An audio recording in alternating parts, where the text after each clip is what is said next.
अस्सलाम वालेकुम। पेशे खिदमत है खौफनाक कहानी पुरस्रार दुनिया एपिसोड 1। मैं जब दोपहर में गांव के लिए रवाना हुआ तो मौसम बिल्कुल ठीक था और मुझे ये इतला भी मिली थी कि गांव तक का रास्ता बिल्कुल सही हो गया है। लेकिन अपना सफ़र शुरू होने के तकरीबन 3 घंटे बाद मैंने आसमान पर काले काले बादल आते देखे तो मैंने दिल ही दिल में दुआएं मांगना शुरू कर दी कि बारिश ना हो। लेकिन मेरी दुआएं बेअसर रहीं और हल्की हल्की बारिश शुरू हो गई। मैंने सोचा कि अगर बारिश इसी रफ्तार से होती रहे तब भी मैं अपनी कार की रफ्तार मुनासिब रखते हुए रात होने से पहले पहले गांव पहुंच जाऊंगा। लेकिन खुदा को कुछ और ही मंजूर था। देखते देखते मूसलाधार बारिश होने लगी और तकरीबन 1 घंटे तक मैं गाड़ी को इंतहाई आस्ता रफ्तार से चलाता रहा, क्योंकि बारिश इतनी शदीद थी कि सामने कुछ दिखाई न दे रहा था और कार सिर्फ रेंग रही थी। जब बारिश का कुछ जोर टूटा तो अंदाज़ा हुआ कि अगर इस वक्त भी मैं तेज़ रफ्तारी से सफ़र शुरू करूं तो फिर भी मुझे गांव पहुंचते पहुंचते काफ़ी रात हो जाएगी। मैंने कार की रफ्तार बढ़ा दी, लेकिन कुछ ही देर बाद मुझे अपने सामने टूटी फूटी सड़क देखकर कार को आहिस्ता करना पड़ा। मैंने अंदाज़ा लगाया कि बारिश की वजह से सड़क बहुत दूर तक टूट चुकी होगी, लिहाजा अब तेज़ रफ्तारी से सफ़र करना मुमकिन नहीं। शाम रुखसत हो रही थी और माहौल पर हल्का हल्का अंधेरा छाने लगा। मैं कार की रफ्तार आहिस्ता रखते हुए तकरीबन आधे घंटे तक सफ़र करता रहा। सड़क शिकस्ता हालत में थी। कुछ ही देर में अंधेरा बढ़ने के साथ साथ मुझे सर्दी की शिद्दत में इजाफा होता महसूस होने लगा। मैंने अपना कोट दुरुस्त करके मज़ीद अपने जिस्म के साथ चिपका लिया और अपने दस्तानों की तरफ तारीफ़ी नज़रों से देखा, जो अब तक मेरे हाथों को काफ़ी हद तक गर्म रखे हुए थे। कुछ देर बाद पहाड़ी सिलसिला शुरू हो गया। अब गाड़ी निहायत एहतियात के साथ चलाने की ज़रूरत थी। मैं मज़ीद चौकस होकर ड्राइविंग करने लगा। मैं इस बात पर हैरत ज़दा था कि आज मैंने किसी गाड़ी को इस रोड पर शहर की तरफ जाते हुए नहीं देखा और ना ही ऐसी कोई गाड़ी नज़र आई जो मेरे पीछे से आने के बाद आगे चली गई हो। मैं काफ़ी देर तक इस बारे में सोचता रहा और एक ही नतीजे पर पहुंचा कि मुझे रवानगी से पहले सड़क के दुरुस्त होने के बारे में जो इतला मिली वो गलत थी, क्योंकि अब अंदाज़ा हो रहा था कि ये सड़क पहले ही से ख़राब है, इसलिए लोग इस पर सफ़र नहीं करते। मैंने सोचा अगर मुझे पता चल जाता कि सड़क ख़राब है तो मैं आज रवाना ना होता। मैंने कलाई पर बंदी घड़ी देखी, रात के 9 बज रहे थे, लेकिन इस इलाके और मौसम में रात के 9 बजे यूं लग रहे थे जैसे आधी रात बीत गई हो। कुछ देर बाद सड़क और भी ज़्यादा बुरी हालत में नज़र आने लगी। मैंने कार की रफ्तार मज़ीद कम कर दी। अब कार तकरीबन रेंग रही थी। मैंने सोचा कि अगर मुझे इसी तरह सफ़र करना पड़ा तो गांव पहुंचते पहुंचते सुबह हो जाएगी। शहर में मेरा बहुत अच्छा कारोबार था। मैं केमिकल बनाने की एक फैक्ट्री का मालिक था।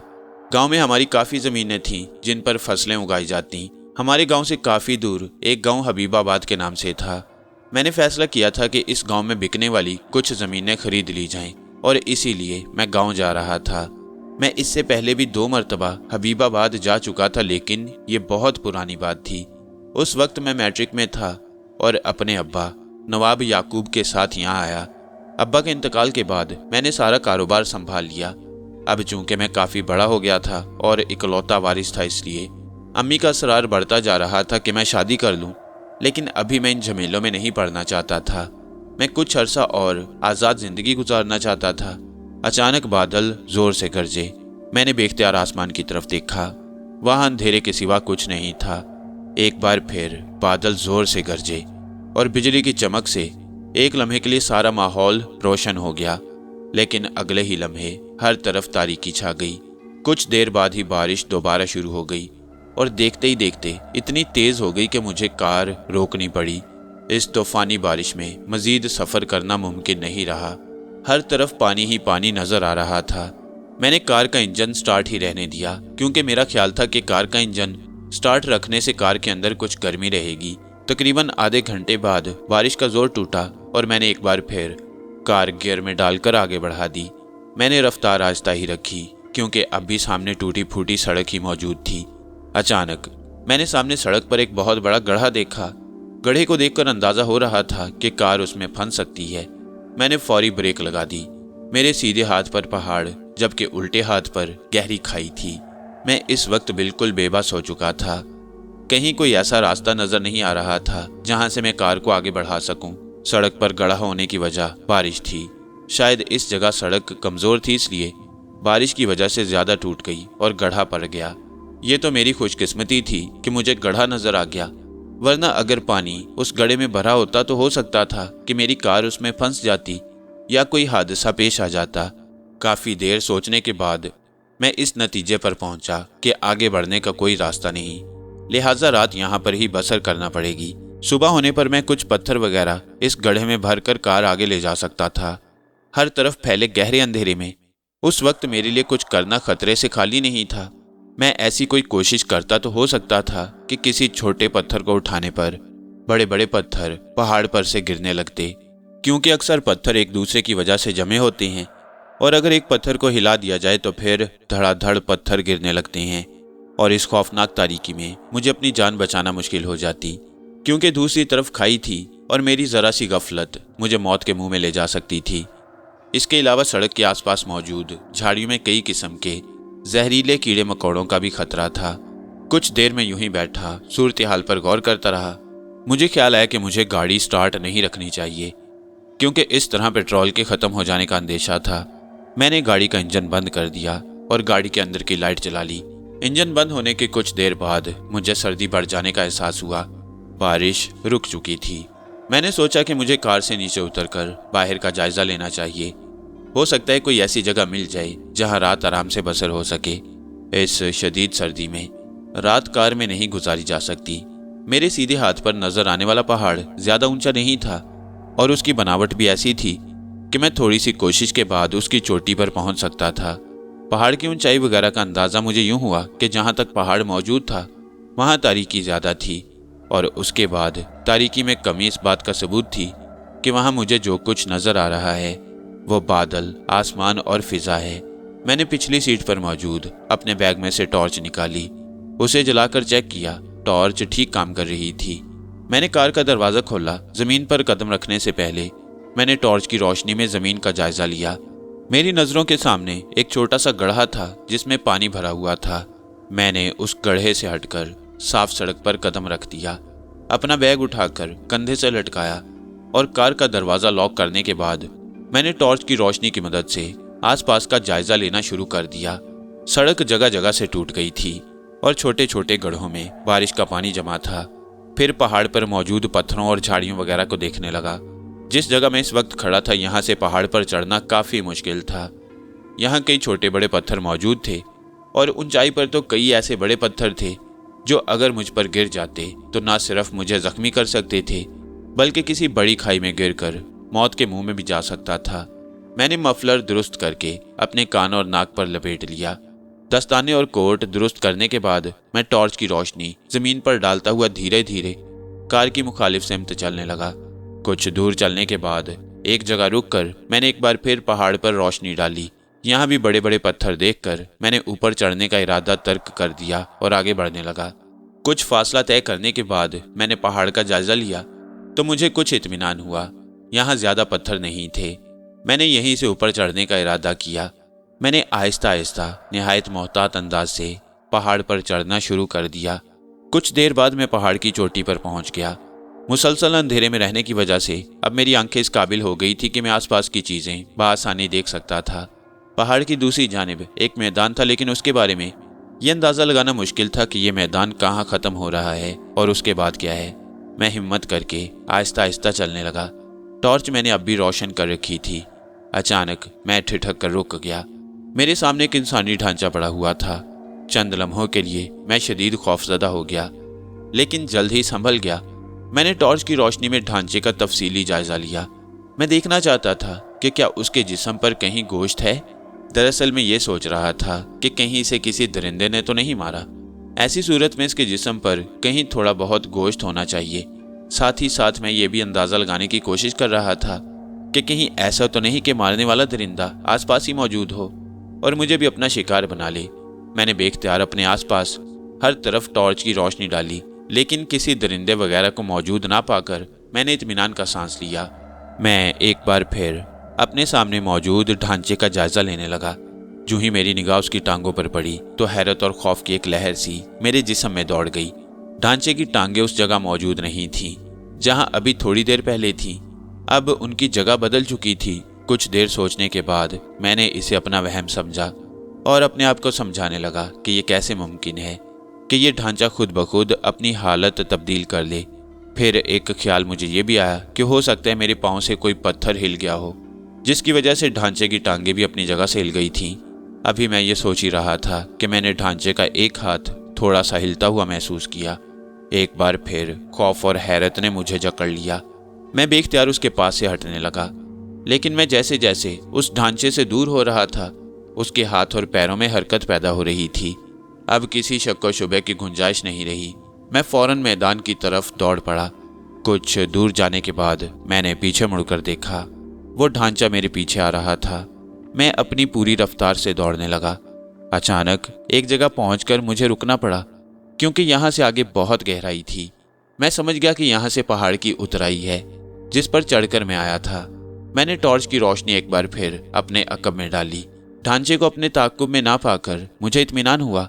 सांस हमवार होने के बाद मैं टॉर्च की रोशनी डालकर नीचे उतरने के लिए मुनासिब जगह तलाश करने लगा। जल्द ही मुझे एक ऐसी जगह मिल गई जहाँ से मैं बआसानी नीचे उतर सकता था। मैं एहतियात के साथ नीचे उतरने लगा। मैंने बचपन से लेकर अब तक बेशुमार खौफनाक और दहशतनाक किस्से सुने थे, लेकिन मैं ऐसी बातों पर यकीन नहीं रखता था। आज जो कुछ मेरे साथ पेश आया, उसकी वजह से मुझे कुछ यकीन आ रहा था कि दुनिया में भूत प्रेत का वजूद है। मैं अब तक अपने साथ पेश आने वाले वाक़ये पर मुकम्मल तौर पर यकीन नहीं कर सका। मेरे दिल में अब भी ये ख्याल मौजूद था कि मैंने जो कुछ देखा है वो या तो मेरी आंखों का धोखा था या फिर सरासर गलत फहमी। कुछ देर बाद मैं पहाड़ से नीचे उतरने में कामयाब हो गया। अब एक बार फिर मेरे सामने एक वसी मैदान मौजूद था। अचानक आसमान पर बिजली की चमक दिखाई दी और साथ ही बादल गरजने लगे। बिजली के चमकने से चंद लम्हों के लिए सारा मंजर रोशन हो गया। मैंने कुछ दूर 3 इमारतें देखीं जो एक दूसरे से कुछ फासले और काफ़ी शिकस्ता हाल में खड़ी थीं। मैंने टॉर्च की रोशनी एक बार फिर अपने अकब में डालकर तसल्ली की कि वो ढांचा मेरे पीछे तो नहीं आ रहा। वहाँ कोई नहीं था। अब मैं मुतमईन हो गया। कुछ देर चलने के बाद मैं उन शिकस्ता इमारतों के करीब पहुँच गया। रात के अंधेरे में वो इमारतें एक दहशतनाक मंजर पेश कर रही थीं। मैं अपनी जगह ठहरकर सोचने लगा कि मुझे इन इमारतों में जाना चाहिए या नहीं। कुछ देर पहले ढांचे वाला वाक़या पेश आने की वजह से मैं कुछ खौफज़दा था, इसीलिए एहतियात से काम ले रहा था। आखिर मैंने फैसला किया कि मुझे इमारत के किसी ऐसे हिस्से से दाखिल होना चाहिए जहां से मैं किसी खतरे की सूरत में फौरन बाहर आ सकूं, और अगर कोई वाक़या पेश ना आए तो मैं रात आराम से बसर कर लूं। मैं एहतियात से कदम उठाता हुआ अपने सामने मौजूद इमारत की तरफ बढ़ने लगा। टॉर्च अब भी मैंने रोशन कर रखी थी। इमारत के बिल्कुल करीब पहुंचकर मैं एक बार फिर रुक गया। इमारत के बैरूनी हिस्से में कोई दरवाज़ा मौजूद नहीं था। यूं लगता था कि दरवाज़ा उखाड़ कर ले जाया जा चुका है। मैं डरते डरते इमारत के अंदर दाखिल हो गया। अंदर से इमारत काफ़ी वसी और रीज़ थी और टॉर्च की रोशनी में जहाँ तक मेरी निगाह काम कर रही थी, सिवाय राहदारी के कुछ नज़र नहीं आ रहा था। मैं चंद कदम और आगे बढ़ने के बाद रुक गया। फिर मैंने अपने सीधे हाथ की तरफ टॉर्च की रोशनी डाली। वहाँ मुझे एक कमरा नज़र आया, जिसे देखकर अंदाज़ा होता कि वो इमारत के चौकीदारों के लिए बनाया गया होगा। मैंने सोचा कि इसी कमरे का जायज़ा लिया जाए, क्योंकि मेरे ख्याल में मेरे लिए यही मुनासिब जगह थी। यहाँ से किसी भी वक्त फ़ौरन दौड़कर इमारत से बाहर निकला जा सकता। मैं कमरे के दरवाजे के करीब पहुँच गया।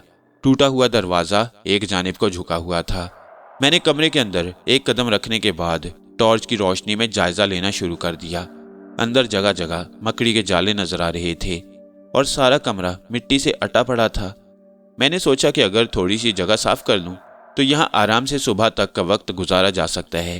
थोड़ी देर में मैंने कमरे का एक गोशा मुंतखब कर लिया और अपने बैग में से अपनी एक कमीज़ निकालकर ज़मीन से मिट्टी साफ करके बैठने के लिए जगह बना ली। फिर अपना बैग एक तरफ रखकर मैं खुद ज़मीन पर बैठ गया। चंद लम्हों बाद ही मुझे ज़मीन ठंडी होने का एहसास होने लगा, तो मैंने बैग से तौलिया निकालकर नीचे बिछा लिया और सिमट कर बैठ गया। कुछ देर बाद मैं बिल्कुल मुतमईन हो चुका था। ऐसे में मुझे सिगरेट की तलब महसूस होने लगी। मैंने सिगरेट का पैकेट जेब से निकाला और एक सिगरेट सुलगाकर उससे लुत्फ़ अंदोज़ होने लगा। मैं अब भी ढांचे वाले वाक़ये के बारे में सोच रहा था और ऐसे जवाज़ तलाश करने की कोशिश कर रहा था जिससे साबित हो सके कि मैंने जो कुछ देखा था वो हकीकत नहीं अभी मैं इसी सोच में मसरूफ था कि मुझे कुछ आवाज़ें सुनाई दी। ऐसा लग रहा था जैसे कुछ लोग सख्त चमड़े के जूते पहने हुए चल रहे हों। मेरा दिल अनजाने खौफ से तेज तेज धड़कने लगा।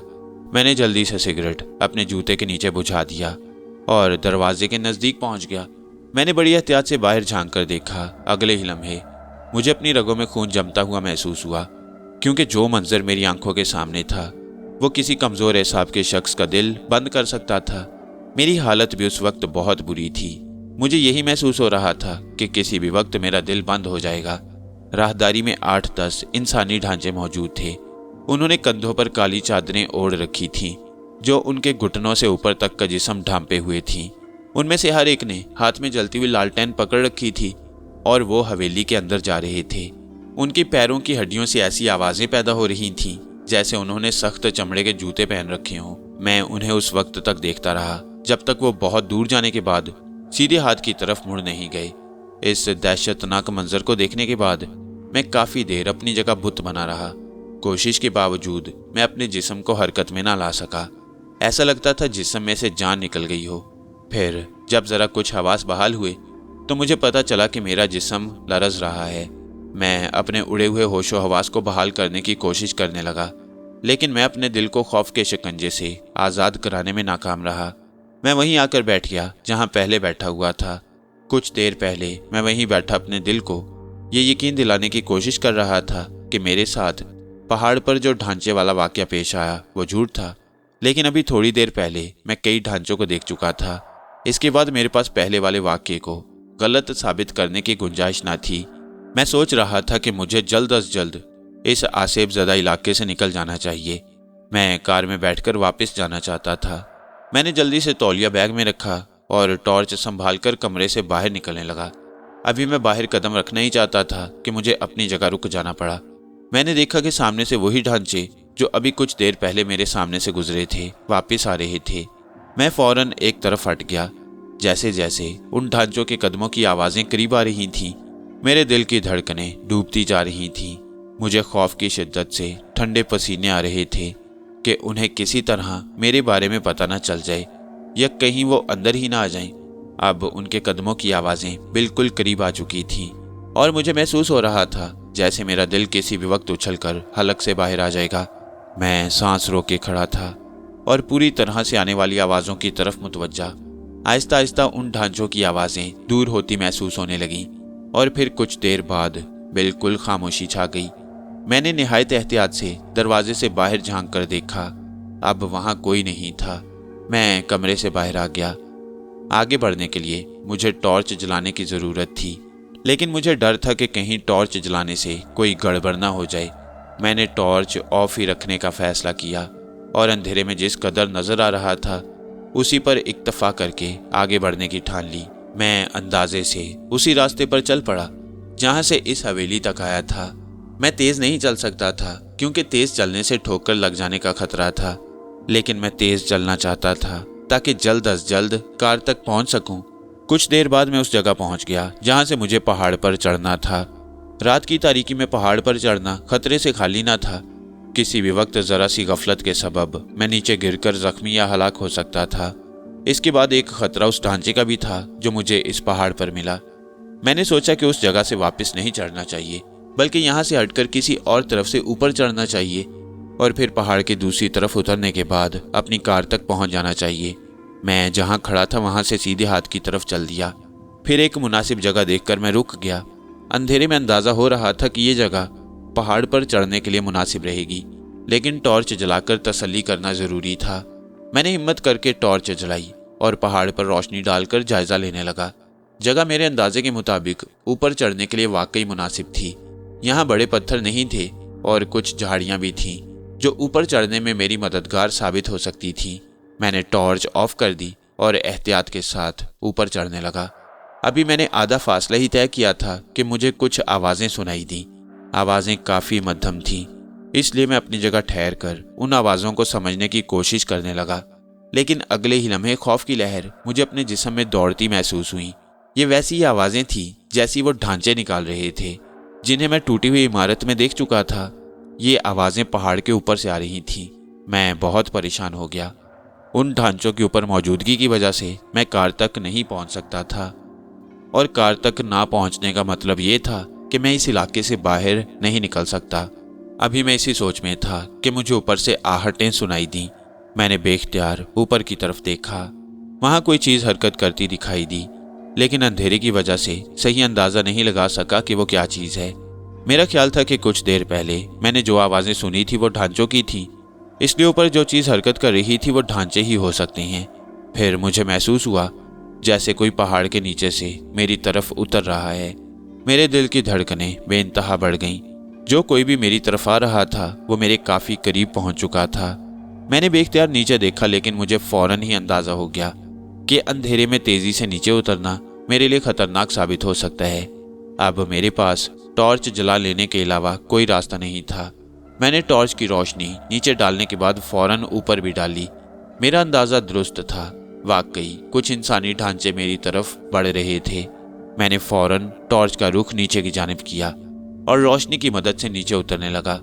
उस वक्त मुझे महसूस हुआ जैसे वो ढांचे मेरे करीब पहुंच गए हैं और अगले चंद लम्हों में मेरे साथ कुछ होने वाला है।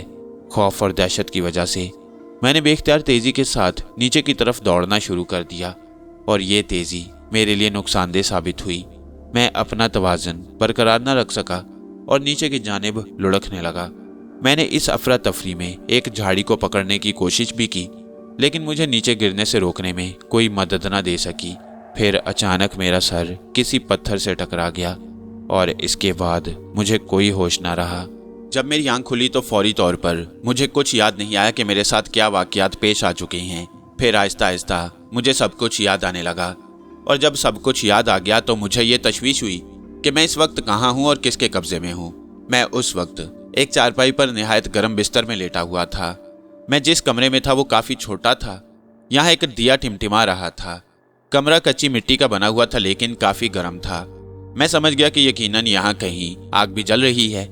मैंने गर्दन उठाकर कमरे का जायजा लेना चाहा, लेकिन मैं ऐसा नहीं कर सका। गर्दन में उठने वाले शदीद दर्द की वजह से मैं कर्रा उठा।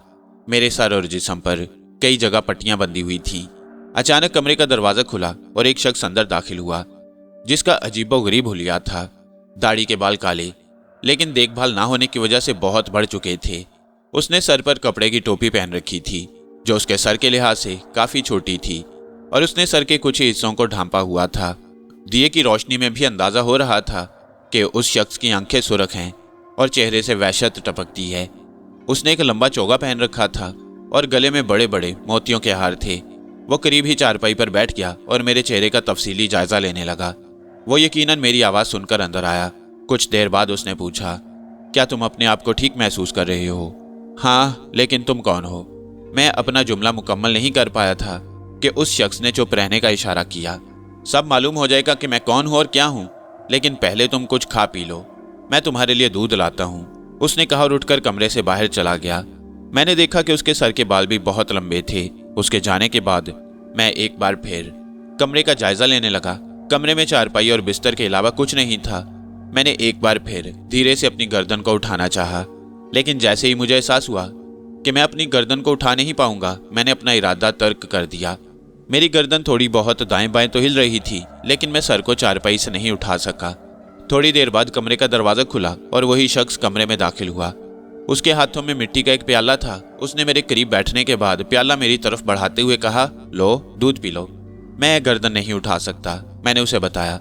अच्छा रुको, उसने कहा और दूध का प्याला ज़मीन पर रखने के बाद उसने मेरी गर्दन के नीचे अपना हाथ रख दिया। फिर धीरे धीरे उसने मुझे तकरीबन बिठा दिया। अपना घुटना मेरी पुश्त पर रखने के बाद उसने झुककर प्याला उठाया और बोला, लो, अब पी लो। मैं उसके घुटने के सहारे आराम से बैठ चुका था। बैठने की कुछ ही देर बाद मुझे अपने सर में शदीद दर्द महसूस हुआ, लेकिन मैं उसे बर्दाश्त करते हुए दूध पीता रहा। मुझे अंदाज़ा था कि पहाड़ से गिरने की वजह से मुझे जो चोटें लगी हैं वो यकीनन काफ़ी तकलीफ देंगी और मुझे हिम्मत के साथ उन्हें बर्दाश्त करना है। कुछ देर बाद मैंने सारा दूध पी लिया। अब मैं अपने आप को बेहतर महसूस कर रहा था। मैंने प्याला उस शख्स की तरफ बढ़ा दिया। उसने प्याला ज़मीन पर रखने के बाद बहुत एहतियात से मुझे लिटा दिया। फिर वह प्याला उठाकर कमरे से बाहर चला गया और मैं सोचने लगा कि ये कौन है। दरवाज़ा खुलने की आवाज़ सुनकर मैंने उसकी तरफ देखा। वही शख्स कमरे में दाखिल हो रहा था। मेरे करीब बैठने के बाद बोला, हाँ, अब बताओ तुम कौन हो? और इतनी सर्दी और बारिश में पहाड़ पर क्या कर रहे थे जहां से गिर पड़े। मैंने उसे अपने बारे में बताया और अपने साथ गुजरने वाले पुरस्रार वाकयात भी बताए। मैंने अपनी गुफ्तगू खत्म करने के बाद पूछा, तुम कौन हो और बताओ कि मैं इस वक्त कहाँ हूँ। वो कुछ देर अपनी दाढ़ी पर हाथ फेरने के बाद बोला, ये बात यकीनन तुम्हारे लिए खुशी का बायस है कि तुम जिंदा बच गए, लेकिन साथ ही साथ तुम्हारे लिए कुछ बुरी खबरें भी हैं। इतना कहकर वो खामोश हो गया और कुछ सोचने लगा। कैसी बुरी खबरें? मैंने उससे पूछा। वो कुछ देर खामोशी से फिजा में घूरता रहा, फिर बोला, तुम्हारी रूह और जिस्म को अलहदा अलहदा करने की कोशिश की जा रही है। मैं उसकी बात नहीं समझ सका। कुछ देर सोचने के बाद मैंने उससे जो नतीजा अखज़ किया वो यही था कि मुझे मौत के घाट उतारने की कोशिशें हो रही हैं। मैंने उससे पूछा, कौन है जो मुझे मारना चाहता है? मैंने कब कहा कि कोई तुम्हें मारना चाहता है? तुम मेरी बात समझ नहीं सके। खैर, मैं तुम्हें समझाता हूँ। तुम इंसानी ढांचों के जिस चक्कर में फंस गए हो, वह बलाओं की ऐसी किस्म है जो इंसान को गिरफ्त में लेने के बाद उसकी रूह और जिस्म पर अलहदा अलहदा कब्जा कर लेती है। फिर उस इंसान की रूह को कैद कर दिया जाता है और उसके जिस्म का गोश्त उतार कर उसे भी ढांचा बना दिया जाता है, और यूं वो ढांचा उन ढांचों में शामिल हो जाता है। मेरा नाम शाकाल है। मैं बहुत से पुरस्रार अलूम का माहिर हूँ और उन ढांचों के खिलाफ जंग कर रहा हूँ। लेकिन ये ढांचे कौन हैं, कहाँ से आए हैं? मैंने पूछा। शाकाल की बातें सुनकर मैं काफी हद तक परेशान हो गया। ये ढांचे एक और पुरस्रार अलूम के माहिर शामा के इशारे पर काम करते हैं। शामा और मैं एक ही उस्ताद के शागिर्द हैं, लेकिन शामा ने उस्ताद से बहुत कुछ सीखने के बाद अपने इल्म को गलत तरीके से इस्तेमाल करना शुरू कर दिया और वह बुराई की तरफ रागिब हो गया। फिर उस्ताद ने अपने इंतकाल के वक्त मुझे हुक्म दिया कि मैं किसी तरह शामा को ख़त्म कर दूं या उसे राह रास्त पर ले आऊं। तब से अब तक मैं उसके खिलाफ जंग कर रहा हूं। तो क्या तुम्हें अपने मकसद में कुछ कामयाबी हुई? मैंने पूछा। नहीं, अभी तो कुछ खास कामयाबी नहीं हुई, लेकिन मैं किसी भी वक्त अपने मकसद में कामयाब हो सकता हूँ, शाकाल ने जवाब दिया। उसकी बातें मुझे मुसलसल परेशान किए जा रही थीं। मैंने उससे पूछा, तुमने बताया कि वो ढांचे किसी इंसान की रूह को कैद कर देते हैं। ये बात मेरी समझ में नहीं आई, शाकाल ने जवाब दिया। शाका ने रूहों के लिए एक कैद खाना बना रखा है और वो उन कैदी रूहों से मुख्तलिफ काम लेता है।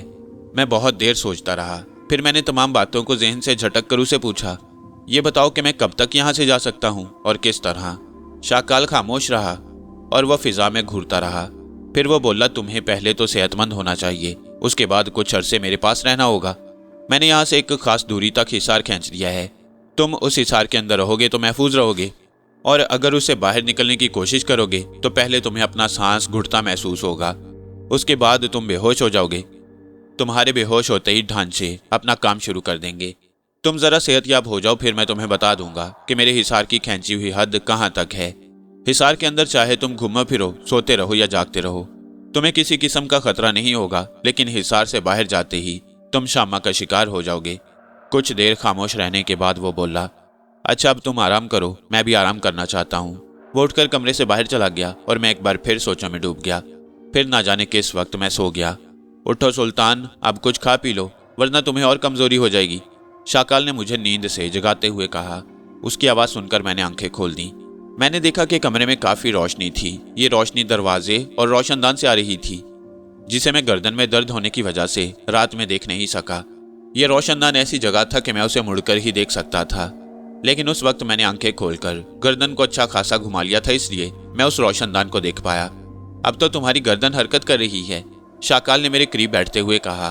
वो मुस्कुरा रहा था, लेकिन उसकी मुस्कुराहट भी काफ़ी खौफनाक थी। हाँ, अब मैं बहुत बेहतर महसूस कर रहा हूँ, मैंने कहा और बैठने की कोशिश करने लगा। शाकाल ने अपने हाथ में पकड़े बर्तन ज़मीन पर रख दिए और मुझे बैठने में मदद देने लगा। जब मैं बैठ गया तो उसने तकिया मेरी कमर के साथ रख दिया ताकि मुझे बैठे रहने में कोई तकलीफ ना हो। उसने लिहाफ को इस अंदाज से मेरे सामने तरतीब दे दिया कि अब वो उस पर बर्तन रख सकता था। फिर उसने ज़मीन पर पड़े बर्तन उठाए और एहतियात के साथ मेरे सामने रख दिए और कहा, लो ये खाओ, बहुत जल्द ठीक हो जाओगे। मैंने बर्तन में देखा, उसने बेहतरीन किस्म की मुर्गी तली हुई थी, साथ ही दूसरे बर्तन में सूप भी नजर आ रहा था, जबकि शाकाल ने एक छोटा सा कपड़ा भी हाथ में दबा रखा था। उसने कपड़ा खोलकर उसमें से रोटियां निकाली और मेरे सामने रख दी। मैं खाने में मसरूफ हो गया तो वो बगैर कुछ कहे कमरे से बाहर चला गया। कुछ ही देर बाद वापस आया तो उसके हाथ में पानी का एक जग और गिलास था। मैं महसूस कर रहा था कि मेरी तमाम चोटों में अब दर्द नहीं। मैं महसूस कर रहा हूँ कि मेरी चोटों में दर्द नहीं है। इसकी वजह क्या है? मैंने शाकाल से पूछ ही लिया। वो मेरी बात सुनकर मुस्कुराया, फिर बोला, मेरे पास कुछ ऐसे नुस्खे हैं जिससे दर्द बहुत जल्द खत्म हो जाता है और जख्म भी भर जाते हैं। मैंने रात को तुम्हें जो दूध पिलाया था उसमें दवा भी मिला दी थी।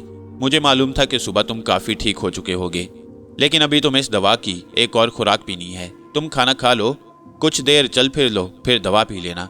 आज शाम तक तुम बिल्कुल ठीक हो जाओगे। मैंने खाना खत्म कर लिया तो शाकाल बर्तन उठाकर ले गया। फिर कुछ देर बाद आकर बोला, आओ अब जरा बाहर चलते हैं। मैं बिस्तर से नीचे उतर आया। उसने चारपाई के नीचे से चप्पलों का एक जोड़ा निकालकर मेरे सामने रख दिया। मैं चप्पल पहनने के बाद धीरे धीरे उसके साथ कमरे से बाहर आ गया। हम लोग एक और कमरे में दाखिल हुए। उस कमरे से निकलने के बाद हम बरामदे में आ गए।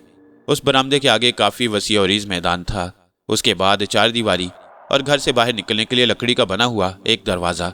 मैंने अपने दाएं बाएं कई कमरे देखे। उन्हें देखकर मेरे दिल में ख्याल आया कि यकीनन यहाँ शाकाल के अलावा और लोग भी होंगे, वरना शाकाल के लिए तो एक दो कमरे ही काफी थे। लेकिन मैंने उस वक्त शाकाल से कुछ पूछना मुनासिब न समझा। शाकाल मुझे लेकर घर के बैरूनी दरवाजे तक आ गया, फिर खुद दरवाजा खोलकर बाहर निकल गया और मुझे बाहर निकलने का इशारा किया। बाहर आकर मैंने देखा कि हम लोग किसी पहाड़ के ऊपर हैं। कुछ दूर ही नीचे का मंजर नजर आ रहा था और वहां भी पहाड़ ही पहाड़ थे। मैं ये देखकर हैरान भी था और कुछ परेशान भी कि शाकाल मुझे कहाँ ले आया। आसपास का माहौल देखकर अंदाजा हो रहा था कि जिस जगह मैं रात को बेहोश हुआ, ना तो ये वो इलाका है और ना ही उसके आसपास का कोई इलाका। मेरे दिल में ख्वाहिश पैदा हुई कि मैं शाकाल से इस बारे में पूछूं, लेकिन फिर मैंने सोचा कि इस वक्त अगर उससे मैं ज्यादा सवालात करूंगा तो हो सकता है कि वो बुरा मान जाए। उम्मीद थी कि वो खुद ही मुझे सब कुछ बता दे। वो जो दूसरा पहाड़ नजर आ रहा है वहां तक तुम्हारे चलने फिरने की हद है। शाकाल ने सामने मौजूद पहाड़ की तरफ इशारा करते हुए कहा, इन दोनों तरफ तुम इसी पहाड़ पर रह सकते हो जिस पर हम इस वक्त मौजूद हैं। पीछे की तरफ भी तुम्हें उसी पहाड़ की हदूद में रहना होगा। दाएं बाएं और पीछे की तरफ ये पहाड़ दूर तक फैला हुआ है। इन कमरों में कोई और भी रहता है? मैंने आम से अंदाज में पूछा। मेरे सवाल पर शाकाल कुछ देर सोचता रहा, फिर बोला, ये कमरे मेरे मेहमानों के लिए हैं और कुछ में पुरस्कार मखलूक रहती है। अक्सर यहाँ मेहमान आते रहते हैं। अभी 3 दिन पहले ही मेरे कुछ दोस्त यहाँ थे और उनसे पहले भी कुछ दोस्त आए हुए थे। मैंने पुरस्कार मखलूक के बारे में उससे पूछना मुनासिब ना समझा और बोला, अच्छा ये बताओ कि मैं कब तक यहाँ से चला जाऊँगा? मेरी बात सुनकर वो कुछ संजीदा हो गया और हंसकर बोला, देखो ये बात तो तुम भूल जाओ कि तुम कभी भी मुझ पर बोझ बन सकते हो। जैसा कि मैंने तुम्हें बताया कि अक्सर मेरे दोस्त वगैरह यहाँ आते रहते हैं और कभी कभी तो यहाँ एक ही वक्त में 20-25 लोग भी आ जाते हैं। और फिर यूँ समझ लो कि तुम भी आज से मेरे दोस्तों में शामिल हो गए हो। और रही बात कि तुम कब तक यहाँ से जा सकते हो, तो इस सिलसिले में मैं तुम्हें यही कहूँगा कि मैं कोशिश करूँगा कि तुम जल्द अज जल्द अपने घर चले जाओ। लेकिन कुछ दिन हमें बहुत एहतियात करनी होगी क्योंकि शामा के साथी यकीनन तुम्हारी तलाश में होंगे। मैं शाकाल की बातें सुनकर खामोश हो गया। वो मेरे कंधे पर हाथ रखकर बोला, देखो सुल्तान, परेशान होने की जरूरत नहीं। मेरी ख्वाहिश है कि तुम जल्द अज जल्द अपने घर चले जाओ। असल में हमारी पुरस्कार दुनिया आम दुनिया से बहुत मुख्तलिफ है। आम जिंदगी में लोग अगर एक दूसरे से दुश्मनी करते हैं, उन्हें नुकसान पहुंचाना चाहते हैं या जान से मार देना चाहते हैं, तो जिस शख्स से दुश्मनी की जा रही होती है वो अगर चाहे तो अपने दुश्मन से छुपकर उसकी तरफ से की जाने वाली किसी भी कार्रवाई से बच सकता है। लेकिन पुरस्कार दुनिया में बहुत एहतियात की ज़रूरत होती है। यहाँ कोई अपने दुश्मन से उस वक्त महफूज रह सकता है जब वो खुद उसके बराबर इल्म जानता हो, या कम अज़ कम दुश्मन के मुतल्लिक ये जानता हो कि वो कितना इल्म जानता है और क्या क्या कर सकता है। मैंने भी जो शामा से 2-4 मरतबा शिकस्त खाई, उसकी वजह यही थी कि मैं उस वक्त ये नहीं जानता था कि उसने मजीद क्या क्या अलूम सीख लिए हैं। लेकिन फिर मैंने पता लगाया कि अब वो क्या कुछ जानता है, लिहाजा मैंने फौरी तौर पर अपनी हिफाजत का बंदोबस्त किया। मैं यहाँ धूप में बैठना चाहता हूँ, मैंने शाकाल से कहा। अच्छा रुको। मेरी बात सुनकर शाकाल ने कहा और खुद एक कमरे में चला गया। कुछ देर बाद वापस आया तो उसके हाथ में एक दरी और 2 घाव तकिए थे। उसने वो चीजें जमीन पर बिछाने के बाद एक तकिया मुझे दे दिया और दूसरा तकिया वो अपनी कमर के साथ लगाकर मेरे करीब ही बैठ गया। तुम अगर चाहो तो अपना काम कर सकते हो, मेरी वजह से परेशान होने की जरूरत नहीं, मैंने कहा। काम तो फिलहाल कोई नहीं है, अलबत्ता धूप अच्छी लग रही है, शाकाल ने मुस्कुराते हुए कहा। कुछ देर हम दोनों खामोश बैठे रहे। वो ना जाने क्या सोचता रहा और मैं आसपास के माहौल का जायजा लेता रहा। ये तो पहाड़ी इलाका है, फिर तुम्हारे पास खाने पीने की इतनी चीजें कहाँ से आ जाती हैं? मैंने उससे पूछा। मेरी बात पर शाकाल मुस्कुरा दिया और बोला, आसपास के इलाके में कुछ पहाड़ी लोग रहते हैं जो मेरे अकीदतमंद हैं। मैं उनकी मुश्किलात दूर करने के लिए गंडे तावीज़ वगैरह देता रहता हूँ और वो लोग हर दूसरे दिन मेरे लिए इतना अनाज वगैरह ले आते हैं जो बहुत ज़्यादा होता है। बस मुझे किसी किस्म की कोई परेशानी नहीं होती। जिस पहाड़ी पर मैं बेहोश हुआ, क्या वो आसपास ही है? तुम जहां बेहोश हुए थे वो उस सुरमई पहाड़ के पीछे है। शाकाल ने बहुत दूर एक पहाड़ की तरफ इशारा करते हुए कहा। फिर बोला, दरअसल मुझे मेरे एक शागिर्द रमेश ने तुम्हारे मुतालिक बताया। वो इस इलाके में रहता है। आजकल वो एक खास अमल सीख रहा है, इसलिए रात भर उसे जागकर मुख्तलिफ इलाकों में मुख्तलिफ इल्म पढ़ना पड़ते हैं। उस रात वो उसी पहाड़ के करीब अपने काम में मसरूफ था कि उसने तुम्हें पहाड़ से नीचे गिरकर बेहोश होते देख लिया। उसी दौरान शामा के साथी ढांचे तुम्हारी तरफ बढ़ रहे थे। मेरे शागिर्द रमेश ने तुम्हें उन ढांचों से बचाया और तुम्हें लेकर मेरे पास आ गया। उसका घर यहाँ से बहुत दूर है, इसलिए उसने तुम्हें मेरे पास लाना ही मुनासिब समझा। कुछ देर खामोशी रही। फिर शाकाल ने कुछ कहने के लिए मुंह खोला ही था कि दूर से आते हुए आदमी को देखकर वो खामोश हो गया और गौर से उस आदमी को देखने लगा। ये तो रमेश आ रहा है, उसने धीरे से कहा और नजरें उसी पर जमाई रखी। कुछ देर बाद वो आदमी हमारे करीब आ गया। उसने एक खास अंदाज में दोनों हाथ जोड़कर अपने सीने और सर पर लगाए। शाकाल ने उसे बैठने का इशारा किया। उसने मुझसे कहा, अब कैसी है आपकी तबीयत? अब बहुत बेहतर है। मेरा नाम रमेश है। शायद शाकाल जी ने मेरा तारुफ करवा दिया होगा। हाँ, मैं आपका बहुत शुक्रगुजार हूँ कि आपने मेरी मदद की। वह मुस्कुरा कर बोला, इसमें शुक्रगुजार होने की कोई बात नहीं, ये तो मेरा फर्ज था।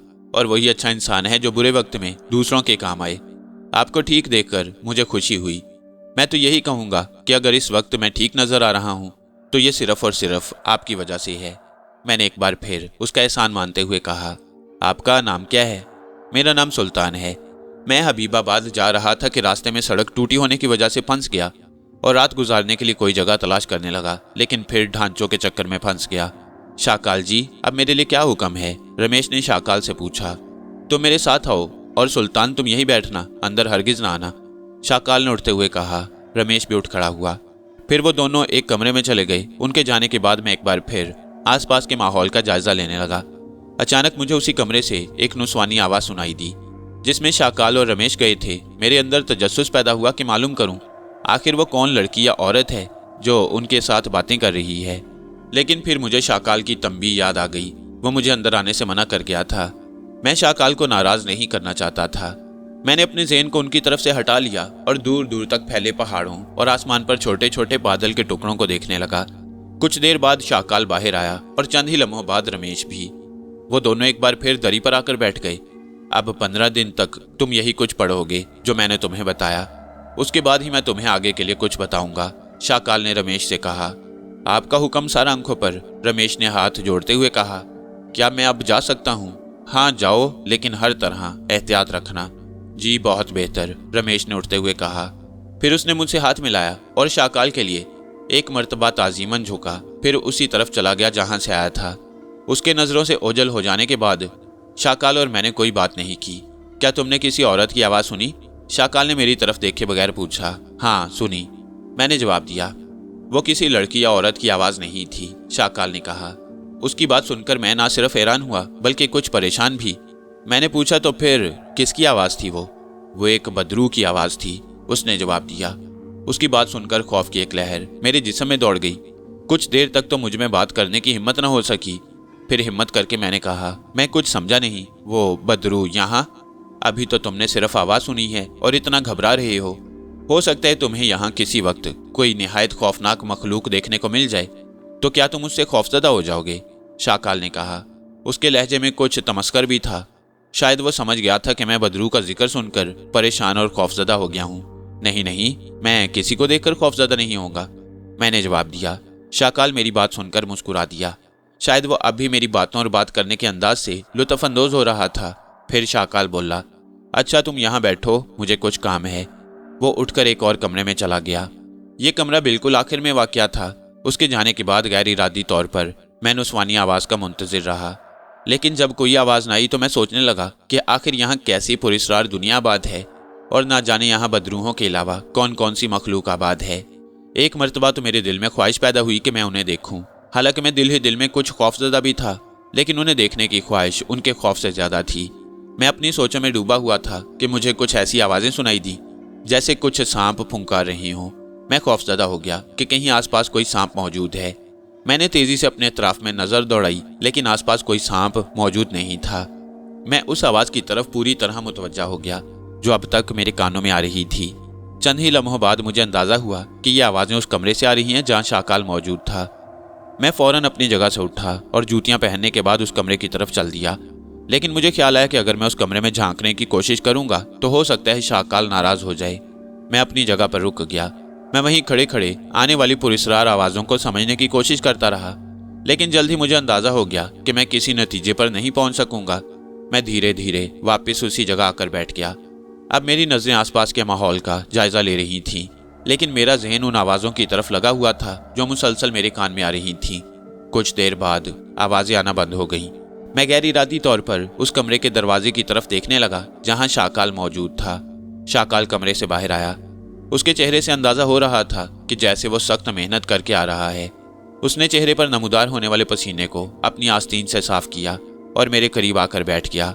उसकी सांस कुछ तेज चल रही थी।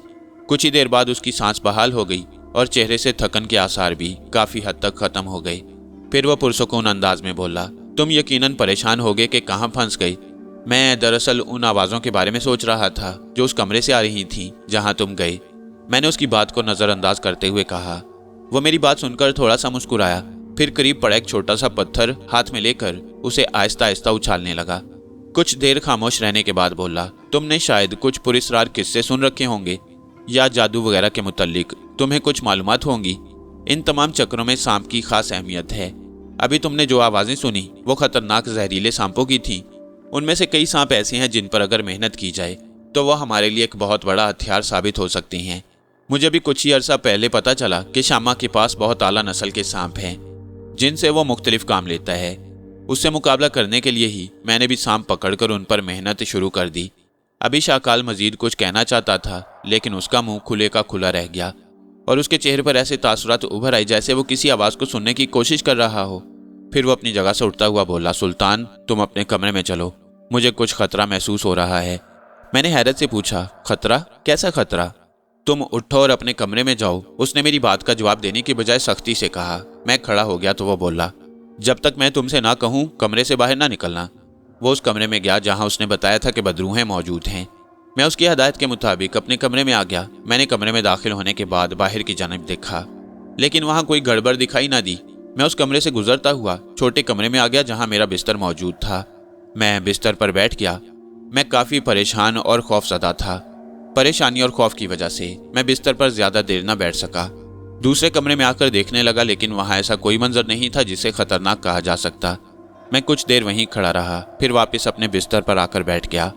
काफ़ी देर हो गई मगर मुझे शाकाल की तरफ से कोई जवाब न मिला। मेरा अंदाज़ा था कि वो अब तक कमरे में मौजूद है जहाँ वो सामने गया था, इसलिए कि वो बाहर निकलकर कोई कार्रवाई करता तो यकीनन आवाज़ें या आहटें सुनाई देती। तकरीबन घंटा डेढ़ घंटा गुजर चुका था, लेकिन शाकाल ना तो मेरे पास आया और ना ही आवाज़ देकर मुझे कोई हुक्म दिया। खासा अंधेरा फैल गया और बाहर का मंजर हल्का हो गया। मैं जब से कमरे में आया था अब तक बैरूनी दरवाजे और बिस्तर के कई चक्कर काट चुका था। मैं उस वक्त भी बैरूनी दरवाजे से बाहर का मंजर देख रहा था, लेकिन शाकाल की हदायत के मुताबिक दरवाजे से बाहर निकलने की हिम्मत नहीं कर पा रहा था। अचानक मुझे सामने 3 अजीबोगरीब किस्म की बलाएं आती नजर आईं। उनकी आंखें शोलों की तरह रोशन और सुरख थीं। चेहरे के खदोखाल इंतहाई हद तक मकरू और खौफनाक थे। उनके जिस्मों पर गोश्त नहीं था और इंसानी ढांचे की तरह उनके हाथ फिजा में इधर उधर लहरा रहे थे, जबकि जिस्म पर उन्होंने लिबादा ओढ़ रखा था। वो तीनों खौफनाक आवाज़ें निकाल रही थीं और नोकीले दांत साफ नजर आ रहे थे। सुल्तान कमरे से बाहर हरगिज ना आना। शाकाल की आवाज़ आई। वो अपने कमरे से चीख रहा था। देखो, घबराने की कोई बात नहीं। ये उसने शायद इसलिए कहा कि तीनों बलाएं मेरे कमरे की तरफ आ रही थीं। कुछ देर के बाद वो तीनों बलाएं दरवाजे के पास आकर रुक गईं। नज़दीक होने की वजह से उनकी खौफनाक आवाज़ें सुनाई दे रही थीं।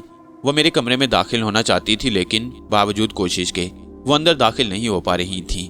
मैं गैर इरादी तौर पर दरवाजे के करीब से हट गया और उस वक्त तकरीबन कमरे के वस्त में खड़ा उनको देख रहा था।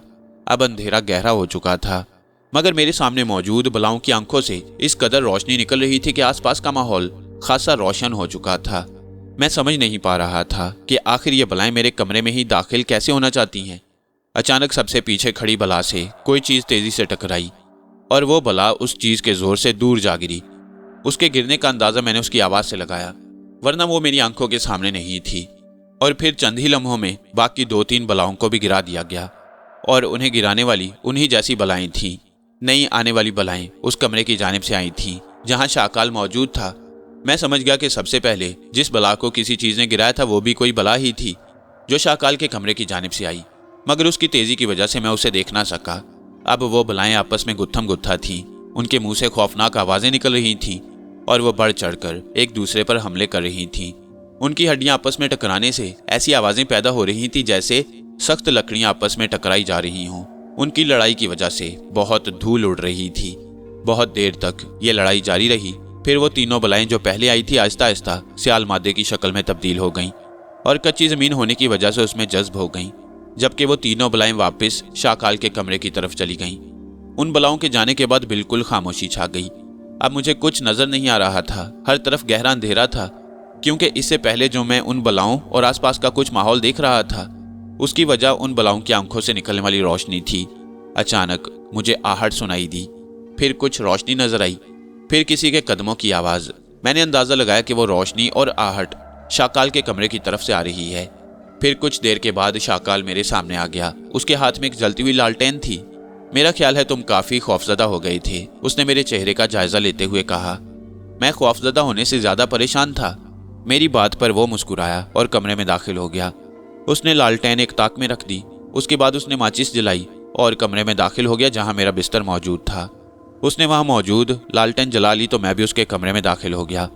याद रखना कि अगर कोई खतरनाक मौका आ जाए तो तुम सिर्फ मेरी हदायत पर अमल करना, तुम्हें कुछ नहीं होगा, उसने बिस्तर पर बैठते हुए कहा। मैं भी उसके करीब ही बैठ गया। फिर मैंने उससे पूछा, ये सब क्या था? ये सब शामा की शरारत थी, उसने जवाब दिया और कुछ सोचने लगा। फिर बोला, क्या तुमने अंदाजा लगाया कि वो बलाएं मेरी तरफ आने की बजाय तुम्हारे कमरे में घुसने की कोशिश कर रही थीं? हाँ, लेकिन वो ऐसा क्यों कर रही थीं? शामा तुम्हें खत्म करवाना चाहता है, शाकाल ने जवाब दिया। लेकिन क्यों? मैंने कुछ परेशान होकर कहा। मैंने तुम्हें बताया था कि हम दोनों एक दूसरे के दुश्मन हैं। तुम उसका शिकार थे, लेकिन मैंने तुम्हें उसके चुंगल से आज़ाद करा लिया। मेरा ख्याल है कि मेरी इस हरकत पर वो शदीद गुस्से में है और मेरी तरफ से ये कारी ज़रब महसूस कर रहा है और उसे मेरा पल्ला भारी महसूस हो रहा है। इसलिए वो चाहता है कि तुम्हें ख़त्म करा के अपनी बर्तरी साबित कर सके। ये तीनों खौफनाक बदरू हैं उसी ने भेजी थी, लेकिन मैंने भी अपने आसपास के इलाके में कुछ ऐसे इल्म पढ़ रखे हैं जिनकी वजह से किसी भी बैरूनी हमले की सूरत में मुझे पहले से इल्म हो जाता है। इसी वजह से मैं उन बलाओं के बारे में जान गया। खैर, तुम फिक्र ना करो, ऐसे वाक़यात तो अक्सर यहाँ होते रहती हैं।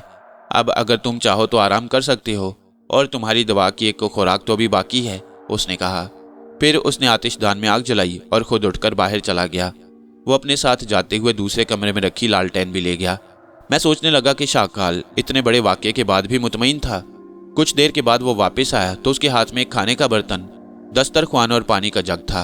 उसने वो चीज़ें मेरे सामने रखते हुए कहा, लो ये खाओ, उसके बाद दवा खाकर आराम से सो जाना। मैंने तमाम चीज़ें करीने से रखने के बाद उससे कहा, शुरू करो। वो मुस्कुरा कर बोला, तुम खाओ, मेरा खाना ज़रा अलहदा होता है। मैं उसकी बात समझ ना सका, लेकिन मैंने इस बारे में ज़्यादा सोचना मुनासिब ना समझा और उससे पूछा, ये खाने कौन पकाता है? वो मुस्कुरा कर बोला, मैं खुद पकाता हूँ। क्यों, अच्छा नहीं है क्या? नहीं नहीं, ऐसी कोई बात नहीं। मैं उसकी बात पर ज़रा झींप गया, इसलिए मुस्कुराहट का सहारा लेकर उसकी बात का जवाब दिया। अच्छा, तुम खाना खाओ, मुझे भी भूख लग रही है। मैं भी खाना खाता हूँ, फिर तुम्हें दवा दे दूंगा, उसने कहा और कमरे से बाहर चला गया। मैं खाना खत्म करने के बाद कमरे में टहलने लगा ताकि खाना हजम हो जाए। कुछ देर बाद शाकाल आ गया। उसके हाथ में एक गिलास था। मैं समझ गया कि उसमें मेरी दवा होगी। उसने कहा, लो ये दवा पी लो, सुबह तक तुम बिल्कुल ठीक हो जाओगे। मैंने उसके हाथ से गिलास ले लिया और फिर दवा पीने के बाद गिलास उसे वापस कर दिया। ठीक है, अब तुम चाहो तो सो जाना, और हाँ, ये तख्ता रोशनदान पर लगा देना वरना कमरा ठंडा हो जाएगा। अच्छा, मैं जा रहा हूँ, उसने कहा और कमरे से बाहर चला गया। उसे जाते देखकर मुझे तनहा रह जाने का एहसास हुआ।